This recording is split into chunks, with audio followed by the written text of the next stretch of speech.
ओम देवी प्रपन्नाति हरे प्रसीद प्रसीद मातर्जगतोऽखिलस्य प्रसीद विश्वेश्वरि पाहि विश्वं त्वमेश्वरी देवी चराचरस्य। नमस्कार, स्वागत है आपका आचार्य वाणी में। मैं आचार्य विक्रमादित्य आपके साथ हूँ और आज का विषय हमारा है कि तुला राशि वालों के लिए ग्रहों का योग जनवरी के अंतिम भाग में क्या किस प्रकार का बन रहा है। 2024 का आरंभ काल से ही बृहस्पति इत्यादि समस्त ग्रहों का योग आपके लिए तुला राशि वाला बड़ा अनुकूल बन के आया है। राहु के ग्रास से बृहस्पति महाराज का विशेष तौर पे वियोग हुआ। राहु महाराज हट गए पिछले जो 24 में ही जिस प्रकार का सुंदर योग बना और बड़ा महत्वपूर्ण है 2024 आपके लिए। और तुला राशि वालों के लिए तो वैसे तो ग्रहों का योग आने वाले समय में कई प्रकार के उन्नति के योग बनाने वाला है। इस वर्ष में बहुत महत्वपूर्ण रहने वाला है समय आपके लिए। तो आप सबको देश काल परिस्थिति को समझते हुए, ग्रहों के योग को समझते हुए अपने जीवन को सही प्रकार से समझ के आगे बढ़ने का प्रयास करना चाहिए। जनवरी का अंतिम भाग भी कई परिवर्तनों को सूचित कर रहा है, चाहे वो आपके बौद्धिक बल पर हो, प्रतिष्ठा बल पर हो, चाहे वो आपके पर्सनालिटी पर हो। कई प्रकार से आपको उसका लाभ प्राप्ति के योग बनेंगे। सिलसिलेवार तरीके से आपको समझना चाहिए ग्रहों का योग किस प्रकार का हो रहा है। देखिए, अभी इन दिनों ग्रहों का योग चल रहा है जो सूर्य के साथ साथ आसपास बहुत सारे ग्रह एकत्र हो गए हैं। और देशकाल परिस्थिति के अनुसार से यदि हम बात करें तो जब सूर्य के आसपास बहुत सारे ग्रह एकत्र हो जाते हैं आगे और पीछे, आगे महाराज शनि है और पीछे चार एक साथ ग्रह चल रहे हैं, जिस प्रकार का योग बना रहे हैं वो कहीं ना कहीं विप्लवकारी स्थिति उत्पन्न करने के योग बना सकते हैं। तो ऐसे में हम सबको भी अपने जीवन में शांति के साथ आगे बढ़ने का प्रयास करना चाहिए। ग्रहों का योग समझते हुए किस प्रकार के ग्रह हमारे साथ खेल खेलेंगे वो सब बातें जान लेनी चाहिए। 21 जनवरी की हम बात करें तो 21 जनवरी को एकादशी की तिथि है, रविवार का अवसर है। वृषभ में चंद्रमा चल रहे हैं और वृषभ में चंद्रमा आपके लिए थोड़ी भारी जाते होंगे। आमतौर पर आपने इसका एनालाइज करने का प्रयास किया नहीं किया हमको पता नहीं, लेकिन जब चंद्रमा अष्टम भाव में आपके राशि के अनुसार से आते हैं या लग्न के अनुसार से आते हैं तो थोड़ा समय भारी मानने को समझ लेना चाहिए। ऐसे में मनोमस्तिष्क को शांत रखते हुए कार्य करने का प्रयास करना चाहिए। छोटी छोटी बातों में कई बार बातें दिल से लग जाती हैं, तो ऐसा इमोशंस को अपने आप को कंट्रोल करते हुए कार्य करने का प्रयास करना चाहिए कि छोटी छोटी बातों को दिल से ना लगाएं। संसार ऐसा ही है, सब लोग अपने अपने स्वार्थ में रहते हैं, तो इस बात का ध्यान रखें। परिवर्तन का समय आएगा और सब कुछ परिवर्तन होगा। ग्रह आपके लिए बहुत अच्छे योग बनाएंगे। एक बात का ध्यान रखिएगा, यदि हम बात कर रहे हैं विशेष तौर पर 21 जनवरी की, तो उस दिन भद्रा विद्यमान है जो सुबह 7:26 से लेकर शाम के 7 बज के करीब 27 मिनट तक रहेगी। तो पूरा दिन विशेष तौर पर ग्रह दिखा रहा है कि नए कार्यों को आरंभ करने के लिए विघ्न उपस्थित करने के योग बनाएगा। तो नए प्रोजेक्ट, नए कार्य हाथ में ना ले। छोटे छोटे कार्य कई बार हमें होते हैं कि नया प्रोजेक्ट काम कर रहे हैं तो हाथ में आ गया और उसको काम करने का आरंभ कर देते हैं, लेकिन ऐसे में बचना चाहिए। भद्रा का काल है, वो शुभ नहीं है, कष्ट देने के योग बना सकता है, आगे जाके विघ्न उपस्थित कर सकता है। रविवार का अवसर है और सुंदर एकादशी का योग बन रहा है, तो ऐसे में कोशिश ये करें भगवान विष्णु का स्तवन करें, सूर्य नारायण भगवान का ध्यान करें, उन्हें जल अर्पित करें, चावल का दान करें। तो सब कर बड़े शुभ रहेंगे, कल्याणकारी रहेंगे। कोई और व्रत रख सके ना रख सके, कम से कम एकादशी का व्रत तो इस कलिकाल में अवश्य रखने का प्रयास करना चाहिए। समस्त कष्टों को दूर करने वाला व्रत माना जाता है। 22 जनवरी का दिन बहुत शुभ दिवस है। 500 साल से जिस दिवस की प्रतीक्षा थी वो आ गया है और सुंदर तरीके से भगवान राम का सब दर्शन करें, आनंद का भाव उत्पन्न करें। ग्रहों का योग भी आपके लिए एक तरह से आधा दिन थोड़ा भारी दिखाई देता है और आधा दिन परिवर्तन वाला रहेगा, भाग्य जगाने वाला रहेगा।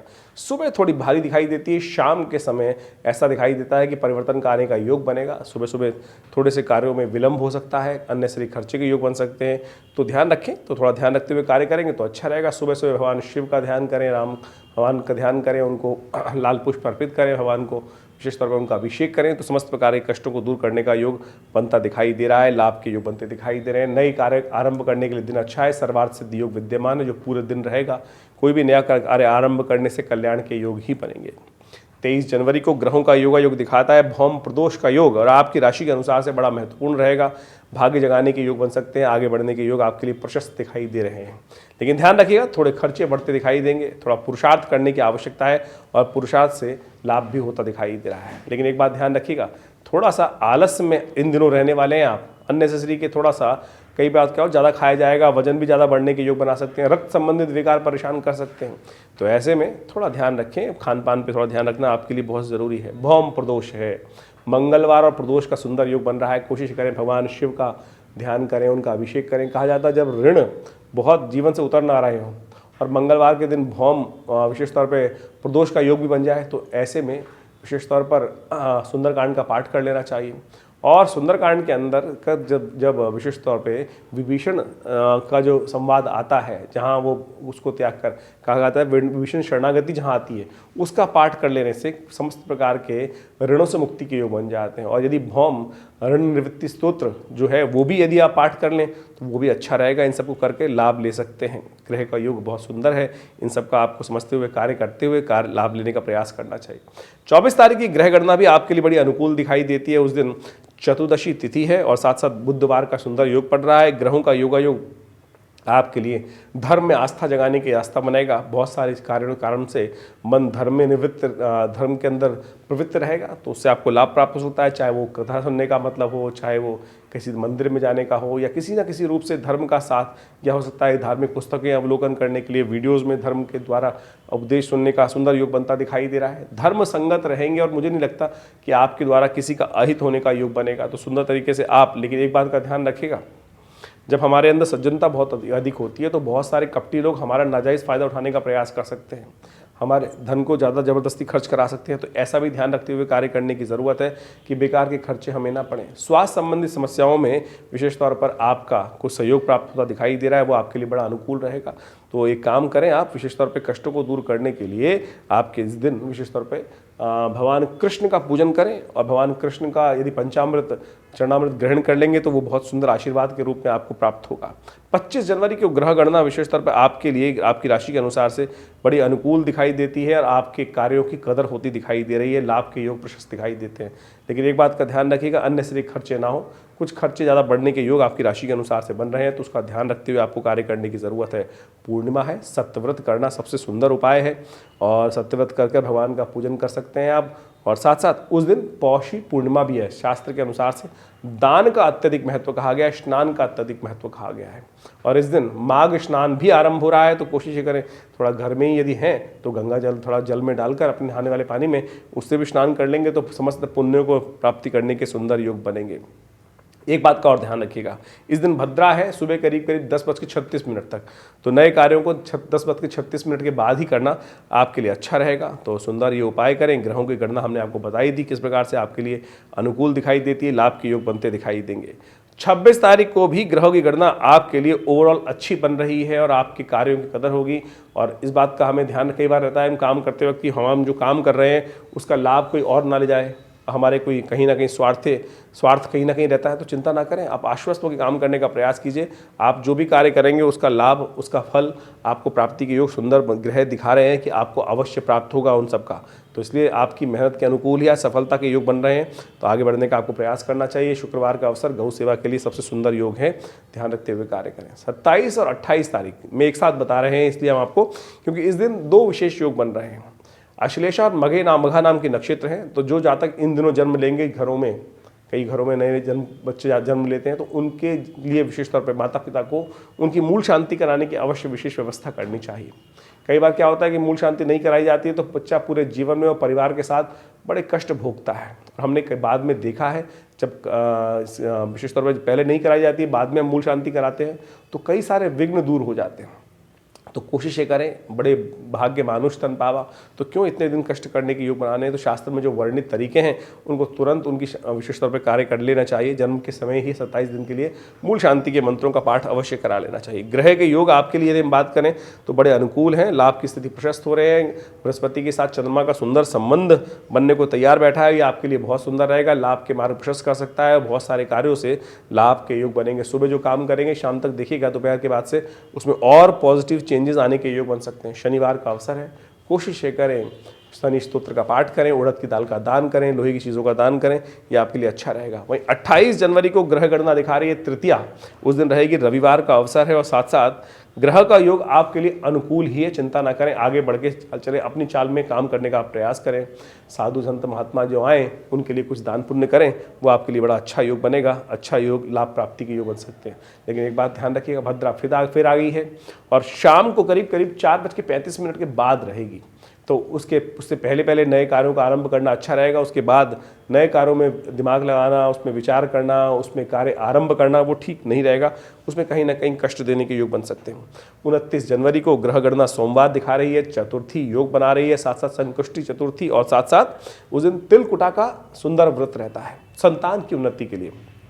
विशेष तौर पे शास्त्र में वर्णित है कि माताओं को इस उपाय व्रत को अवश्य करना चाहिए और तिल के द्वारा समस्त प्रकार के कष्टों को दूर करने के लिए बहुत सुंदर योग बनता है। भारतीय संस्कृति के अनुसार से तिल की उत्पत्ति भगवान विष्णु के पसीने से हुई है और ये बड़ा सुंदर औषधि के रूप में विद्यमान शास्त्र के अंदर इसकी औषधि कही जाती है। चाहे वो आपके किसी प्रकार की स्वास्थ्य की समस्याएं हों, उन सबको ठीक करने के लिए कई प्रकार से इसका सर्दियों में तो विशेष प्रयोग करने की शास्त्र में वर्णन किया जाता है। चाहे वो मर्दन के लिए हो, चाहे वो भक्षण के लिए हो, सब प्रकार से तिल का दान, तिल का भक्षण, तिल के तेल का उपयोग, तिल से यज्ञ, तिल से तर्पण, कई प्रकार के योग शास्त्र में वर्णित हैं। जो भी किया जाए वो समस्त प्रकार से कष्टों को दूर करने वाला ही रहेगा। तो अवश्य आज के दिन तिल का दान करना चाहिए, तिल का भोग लगाना चाहिए और तिल से यज्ञ कर लेना चाहिए। समस्त प्रकार से कष्ट के दूर होने के योग बन जाएंगे। 30 तारीख को शस्त्र पंचमी का योग है, मंगलवार का अवसर है और ग्रहों का योग आपके लिए थोड़ा भारी दिखाई देता है। अननेसेसरी खर्चे बढ़ने के योग बन सकते हैं। चंद्रमा आपके 12वें भाव में चले गए हैं और ये थोड़ा सा कष्ट का योग बनाएंगे, तो ध्यान रखिएगा। 30 और 31 तारीख को दोनों दिन चंद्रमा 12वें भाव में रहने वाले हैं, तो जो भी कार्य करने हैं उसमें थोड़ा सा आपको बैलेंस होकर जो भी कार्य करें नियमबद्ध तरीके से करने का प्रयास कीजिए। तो मंगलवार का अवसर है, तो ऐसे में भगवान हनुमान चालीसा का पाठ करना आपके लिए श्रेयकर रहेगा। 31 तारीख को भी चंद्रमा आपके 12वें भाव में रहने वाले हैं, लेकिन बाकी ग्रह अच्छे हैं, अनुकूल हैं। लेकिन ध्यान रखिएगा इन दिनों ग्रहों का योगायोग आपके लिए तुला राशि वालों जिस प्रकार चल रहा है, आपके लिए सर मुंडाते ही कई कार्यों में ओले पड़ सकते हैं। तो ध्यान रखिएगा जो भी कार्य कर रहे हैं उसमें पहले से विचार विमर्श कर ये समय ऐसा है तुला राशि वालों कि जो भी कार्य करना है आपको बहुत विचार करने के बाद करना है। ये वर्ष आपके लिए मई तक की हम बात करें तो समस्त कार्यों में काम करते वक्त ऐसा योग बनाना है कि सब चीज़ों का अच्छे से विचार कर लें। जो चीज़ नहीं भी सोच रहे हैं नहीं हो सकती है, लेकिन उसके बारे में भी कोई ना कोई रास्ता बना के रखें। यहाँ ग्रह दिखाते हैं कि कई बार आपके साथ मई तक ऐसा योग बनेगा कि जहाँ ही आपने सर मुंडाए तो तुरंत ओले तैयार हैं। तो इस बात का ध्यान रखिएगा। फिर आपके ग्रहों का योगायोग जिस प्रकार का है वो हमने आपके समक्ष रखा है। इसके अलावा भी यदि ग्रहों के योग के अनुसार से आपके जीवन में और कुछ बात, ये तो गोचर के हिसाब से हम बता रहे हैं, इसके अलावा आपकी दशा अंतरदशा ग्रहों का योगायोग क्या कुछ कर रहा है, योग कैसे बना रहा है, वो सारी बातें भी हम समय समय पर आपको बताते रहते हैं। लेकिन उसके लिए आपको अपनी जन्मपत्री का विचार विमर्श अवश्य कर लेना चाहिए। कई बार क्या होता है गोचर के दृष्टिकोण से तो जनरल पता चला, लेकिन वास्तविक तौर पर बहुत ज़्यादा गहन अध्ययन के बाद ही चीज़ें समझ में आती हैं। तो आप हमारे इस चैनल का सहयोग ले सकते हैं। फ़ोन नंबर्स आपके सामने स्क्रीन पर है, पर्सनल अपॉइंटमेंट लेकर बात भी कर सकते हैं। तो उसके लिए भी आप इन सब नंबरों से संपर्क साध सकते हैं। इसके अलावा हम समय समय पर बहुत सारे कालगणना को देखते हुए, मुहूर्तों को देखते हुए बहुत सारे आश्रम पे समय पर यज्ञ इत्यादि बहुत सारे कथाओं का कार्यक्रम, बहुत सारी चीज़ों का कार्यक्रम करते रहते हैं। हमारा आश्रम करीब 50 साल 60 सालों से भारतीय संस्कृति का शोध कार्य किया जाता है। आचार्य श्री कृष्णदेव जी के महाराज के सानिध्य में ये सुंदर आश्रम की व्यवस्था की गई। आप सब भी इस आश्रम के साथ जुड़ सकते हैं और बहुत सारी सुविधाएं ले सकते हैं। हमारे यहाँ नित्य 8 घंटे यज्ञ होता है। रविवार के दिन उस यज्ञ में सब लोग सम्मिलित हो सकते हैं और सुंदर हम लोगों ने पिछले करीब 10 वर्षों से इस यज्ञ के अंतर्गत आजकल रामायण का स्वाध्याय भी आरंभ कर रखा है। वो जो कार्यक्रम रहता है इस रविवार को सुबह करीब 8 बजे से लेकर 10:30-11 बजे तक उसमें भंडारे का सुंदर कार्यक्रम रहता है। आप सब लोग सादर आमंत्रित हैं। उस यज्ञ में आमंत्रित होकर माँ भगवती दुर्गा के नित्य जो यज्ञ होता है उसमें आहुतियाँ अर्पित करने के लिए। माँ भगवती का सुंदर श्री विग्रह है जो मुल्तान से 1947 में आया। उनका भी दर्शन आप सुंदर तरीके से हमारे आश्रम पर आकर कर सकते हैं। बड़ा चमत्कारी शिव विग्रह है, 500 साल पुराना भगवती का शिव विग्रह जो आश्रम में आज भी विद्यमान है। आप उनका दर्शन करके लाभ ले सकते हैं। इस संस्थान पर एक बहुत बड़ा हम लोगों ने हॉस्पिटल बनाया है जो योग, प्राकृतिक चिकित्सा, आयुर्वेद के संबंध में कार्य करता है और भारत सरकार के पैनल पर है। और बहुत सारे लोग आकर नित्य प्रति अपने स्वास्थ्य की बहुत सारी समस्याओं को ठीक करने के लिए समय समय पर उस पर लाभ लेते रहते हैं। तो आप भी आएँ, विवेकानंद योग आश्रम में बहुत सारी गतिविधियाँ समय समय पर चलती हैं, उन सबका लाभ लेकर कल्याण के योग बन सकते हैं। धन्यवाद, नमस्कार।